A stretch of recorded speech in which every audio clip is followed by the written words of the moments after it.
Hey guys, welcome back to the same video basically, but welcome to the analysis part of episode 57. So, wow, this was a very fun episode. Um, it started very solemn. Solemn ba tawag doon? Solemn. Define solemn. Dignified, not cheerful. Yeah.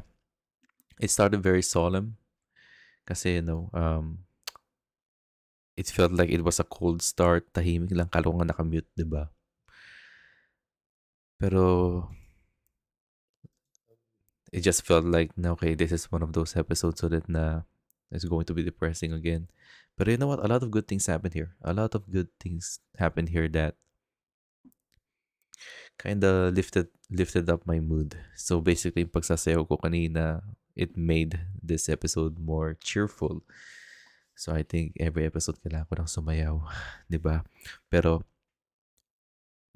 what I find great about this scene, yung usapan nila Ibarra pati ni Elias ay whenever I see both of them talking, it feels like I am seeing Jose Rizal and Andres Bonifacio talking. Ngayon, correct me if I'm wrong. Correct me if I'm wrong. Pero, hindi ba si Andres Bonifacio ilang beses niyang kinausap si Rizal na gusto na lang gusto na lang gawing si Rizal bilang isang um, maging face ng revolution, di ba? Pero si Rizal, he doesn't want that kind of revolution. He thinks na hindi pa handa ang Pilipinas para sa ganong klaseng revolusyon. Or we can also argue that Rizal doesn't see Filipinos as being capable of leading a country. I think hindi naman siya pro-Philippines in a way from what we understand what the Philippines is right now. Pero he's more like pro pro-Spain. Pero at the same time, he is pro equal rights and stuff like that. Gusto lang niya ng equal treatment pagdating sa mga Indios, pati sa mga mestizo pa rin mga Spanish people, di ba? Kaya ilang beses din niya sinabi si Andres Bonifacio, no, don't make me the face of it and stuff like that. Kaya nga, I think that would also lead to Jose Rizal's sa kamatayan ni Rizal mismo, di ba? Kasi I think, correct me if I'm wrong, I'm not 100% accurate about my history. Pero it was also one of the reasons why Rizal got executed, not because of the novels that he did, but natatakot sila na baka si Rizal ang maging yung current face ng KKK, yung grupo ni Andres Bonifacio. Kasi sa pagkakaroon ko, parang merong na-captured na isa sa mga KKK members. And during that torture, umamin yung KKK members na si Jose Rizal ang mismong parang leader ng KKK and stuff like that. So what I'm seeing here, is the same thing. Gusto ni Elias ng, basically, I think what I'm trying to get here is that gusto niya ng revolusyon. Gusto sa mga Ibarra na sumuot kasi he's also like Rizal, ilustrado silang dalawa, pero he's more of the pen is mightier than the sword thing. Kaya gusto niya ng reforma instead of like a bloody revolution, di ba? It's just funny na Rizal, ano ba nauna, yung mga usapan ni Rizal pa ni Andres Bonifacio o itong nobela na to? Kasi if nauna yung nobela, if nauna si Rizal isulat yung mga nobela mismo, then that means na he basically predicted on how his life is going to be when he comes back to the Philippines, diba? Where he is going to have this mysterious friend, which is Andres Bonifacio, and then this guy is going to motivate Rizal to join the bloody revolution. And yeah, sometimes when I was a high school kid, akala ko ang mukha mismo ni Crisostomo Ibarra ay mismo mukha ni Rizal. But as it turns out, they are two different people, but at the same time, they basically kind of live like probably the same kind of lives, diba? Ibarra has his own way of helping people, isa siyang philanthropist, and then Rizal has his own ways of helping people kasi isa siyang doctor, and you know, he wanted basically a better livelihood para sa mga kababayan niya, mga Pilipino, di ba? Again, this will lead to this is not the last time we're going to see both of them talking. We are going to see more of this kind of exchanges of ideology in the coming episodes and in the coming chapters anyways. And basically, I'm looking forward to see yung mismong grupo na I think sasalihan ni Elias mismo. Yung grupo ni ano, yung babaeng ginupitan ng buhok during the earlier episodes. Nalimutan ko ng pangalan niya. Pero yeah, I simply love seeing this scene right here. I love the chemistry that Ibarra and Elias share together. Because I always love that concept na, we have that mysterious person or mysterious friend that will help us from time to time. So this is awesome.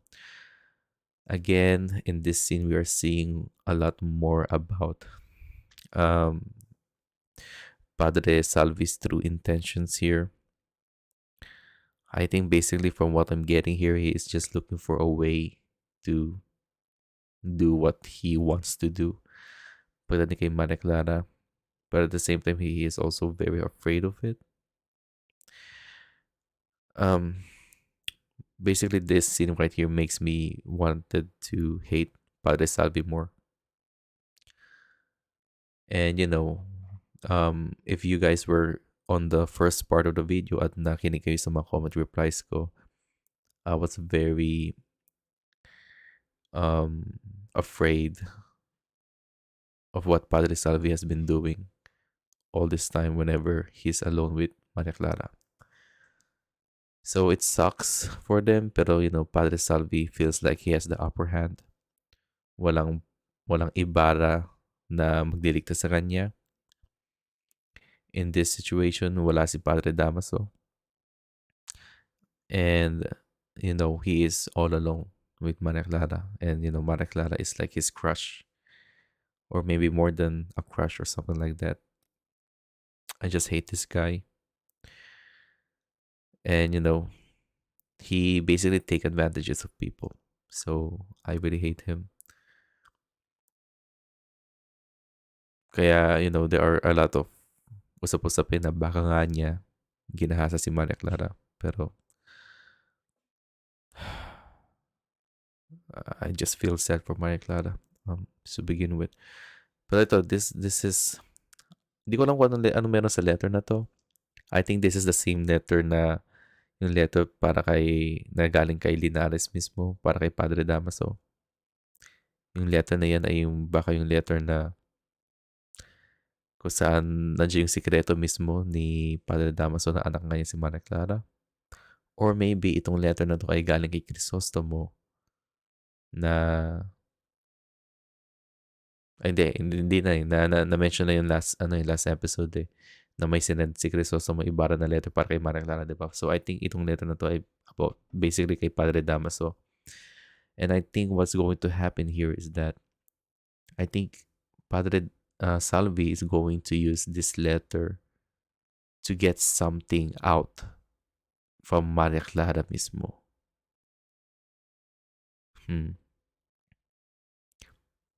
Maybe there's a chance na kapag inamin, kasi while I'm listening to the audiobook of Nori Me Tangere right now, still medyo malabo pa rin pagkakaintindi ko sa Nori Me Tangere. Pero what I'm getting here is that baka iba-blackmail niya si Maria Clara. He wants to get something out from Maria Clara in order to give her what's behind this message right here.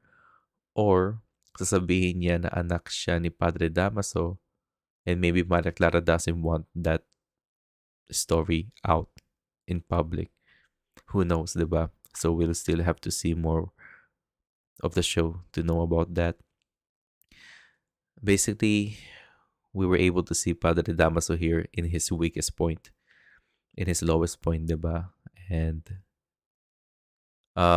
the books implied na this is Padre Damaso's first time of showing some kind of emotion na talagang napapaiyak siya. Kasi 'di ba kung anak niya talaga si Maria Clara, then it makes sense para siya umiyak. And I don't know how medicine works back in the day, pero is it can pwede ba nating sabihin na once someone gets a fever, there's a huge chance of them dying?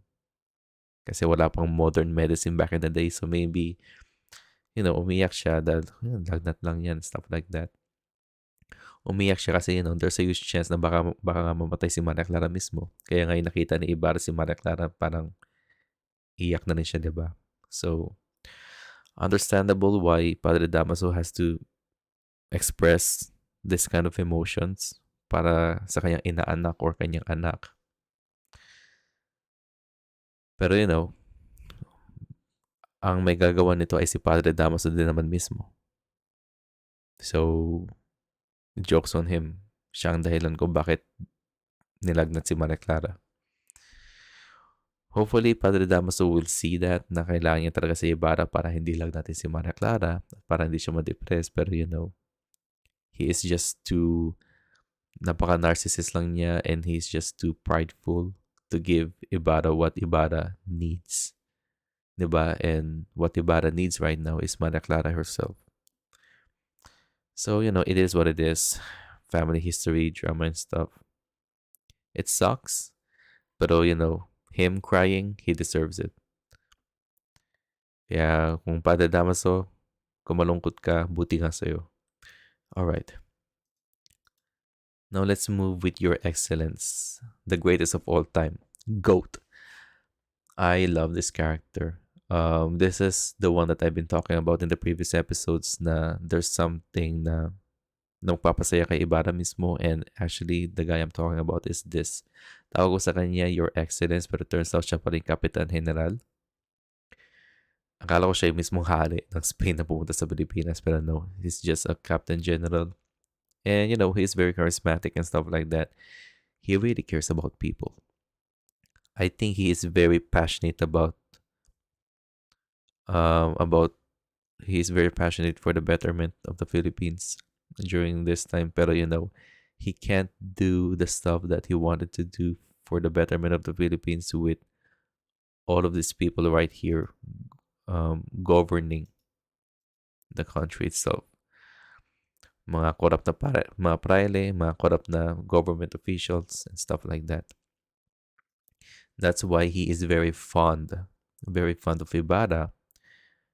Kasi at least Ibarra is doing something out of goodwill, diba? And the fact na mismo pinatigil pa niya yung musika para lang hindi maingayin si Maria Clara, then that speaks a lot. It's a small gesture. It's a small action coming from this guy. Pero it really speaks a lot about how basically likable this character is. So I'm really happy to see that. I like seeing him. He is the uplifting part about this show that everybody needs right now. So not only he made my hopes, he made me happy during this episode, pero he also made several people happy here too, especially Crisostomo Ibarra. So, buti nga sa kanya, nagayon ang mukha niya. Si Alvarez, I have mixed feelings about this. This guy is a wife beater. Parang sinasaktan niya si Donyo Consolacion sa pagkakaalam ko. Pero at the same time, siya din ang nagsabi mismo kay Ibarra about sa pangyayari sa tatay niya, diba, kay Don Rafael. Pero from what I'm getting here, pretty much na he is Team Ibarra and stuff like that. Pero he is a very interesting and conflicting character para sa akin. You really don't know what his goals are. He is corrupt, but at the same time, parang Team Ibarra din siya. So, he is in that gray area. He is neither black or white. Ito nakikita talaga ni Your Excellence yung halaga ni Ibarra to the fact na kailangan niyang gusto niyang dalhin Ibarra mismo sa Europa so that he can be para may para may silbi si Ibarra sa Europa and stuff like that. But I know Ibarra is he loves his country. He loves San Diego, so he wanted to stay. Understandable. And kudos to Ibarra for staying, even though how much of a challenge it is to be a good Samaritan sa city na to. Diba? I'm really happy for Ibarra here. He really stood up his ground. And to the fact na yung mismong si Your Excellence, nire-request niya yung pumunta mismo si Ibarra sa Europa. And that's also going to save his life. Diba? That's going to put a lot less pressure for him kapag nasa Europa siya. Pero, his heart is with the people of San Diego. He's here for Maria Clara and he's here for the goals of his father. Then, kudos to Ibarra for staying in the Philippines. And again, amazing person right here. I'm not sure kung ano yung maging takbo niya sa story after this episode. Pero basically, I wanted to see more of him in the coming episodes. Here, another Clydel moment. Nothing much happened here, but other than happy feelings, um, I'm just really happy na nasa point na tayo kung saan umamin na mismo si Fidel about sa kanyang nararamdaman para kay Cly. Good job, Fidel. You didn't executed it properly or perfectly, but at least you got the message. You were able to send the message. That's it. And yeah, I'm just really happy now that this was the case. This is a moment that I've been waiting for like my entire life. No, not my entire life, but like since I started watching this show. Um or at least maybe since Barbie Forteza has been, yung pumaypay na mabilis. Since that scene, I've been waiting for this moment and now it finally happened. Now the next coming episodes will only get more interesting kasi nga we are going to see more of the legal element of Clydel. So I'm really excited to see that.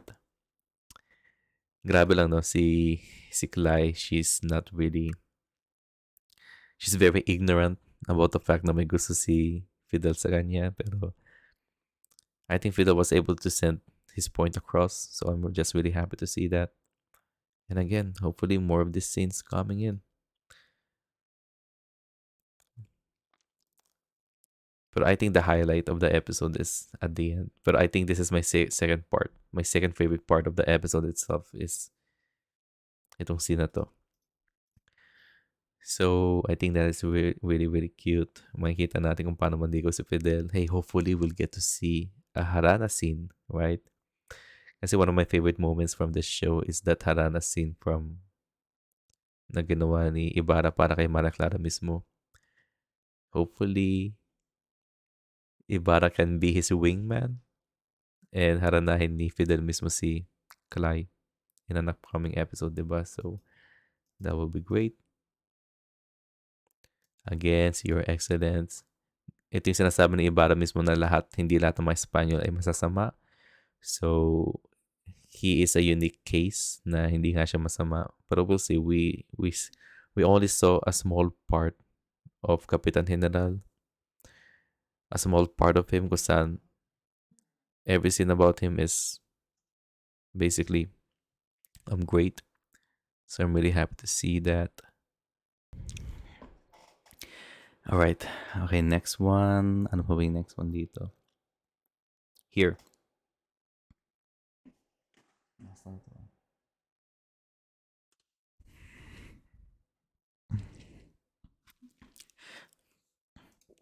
So this one is easily my favorite scene. Pero pag-usapan muna natin yung reaction ni ni Tia Isabel dito. Saan na ba yun? Tia Isabel, saan na? You know what? Dapat si Tia Isabel gumawa siya ng reaction video. Tapos baka ipakita natin compilation ng mga Filipino rom-coms na nagyayakapan na galikan para makita natin ang reaction mismo ni Tia Isabel. So that will be like really interesting to see. Natatawa na ako dito. Alam mo, gagawa ko ng meme. Gagawa ko ng meme dito. Try ko i-post sa YouTube mamaya. Kung ako, honest reaction, Tia Isabel, she's reacting to. Mamaya, try ko mag-edit. Pero, anyways, I'm just really happy to see this. Finally, they were able to see each other. Ang sabi ko kanina, okay, this is really adorable. Ang sabi ko kanina, na you know what Maria Clara needs right now is Crisostomo Ibarra's presence. And that's what we got. That's what we got right here. Man, imagine mo, maybe after like 3 days yata silang di nagkikita in person or maybe a week. Basically, I'm just happy to see that both of them are within each other's presence. Inassure ni Ibarra kung ano yung intentions niya para kay Maria Clara.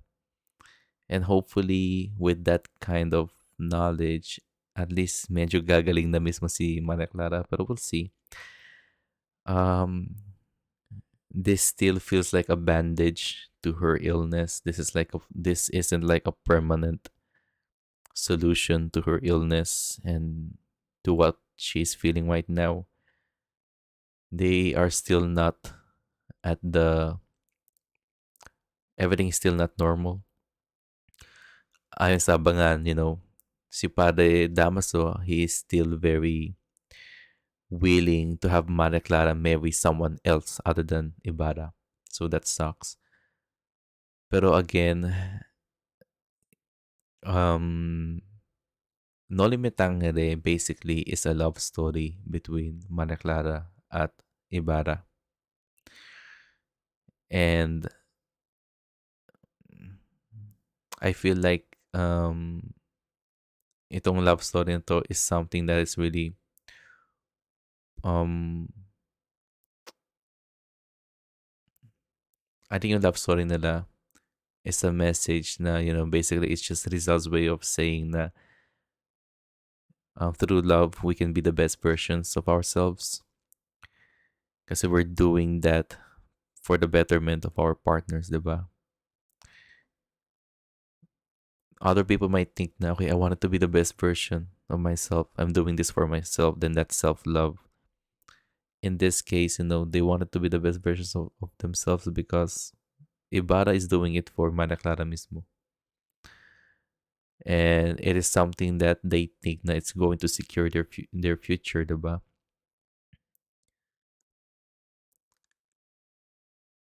And I'm just happy na, both of them shares that kind of goal. Again, we saw this flashback na Maria Clara is willing to teach in a school that Ibarra is going to build.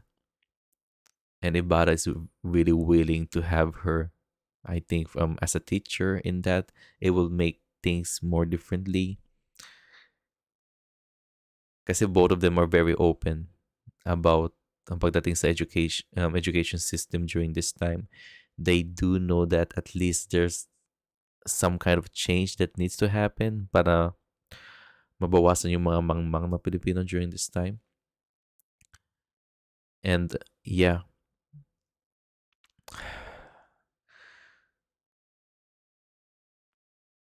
Hopefully, at least on this show, this is not the last time we're going to see them together.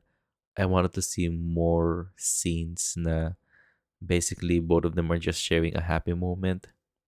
I want more of that scene kung saan, nagpanggap si Maria Clara bilang isang lalaki para lang makita si Ibarra mismo. Pero I doubt na it's going to happen, especially when we have Padre Salvi around. And now we have the Linares character, diba? And still we have Padre Damaso. So, I don't know. While this is the highlight of the episode for me, I have really mixed feelings about it. Kasi, knowledge is a curse. Gaya nga ng sabi ni Thanos sa Avengers. Knowledge is a curse.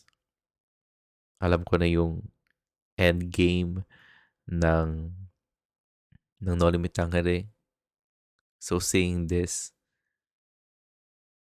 I am really conflicted. Seeing this scene makes me really conflicted, but at least within this context, at least within this moment, I'm just really happy to see that both of them are together again, sharing each other's presence. That is very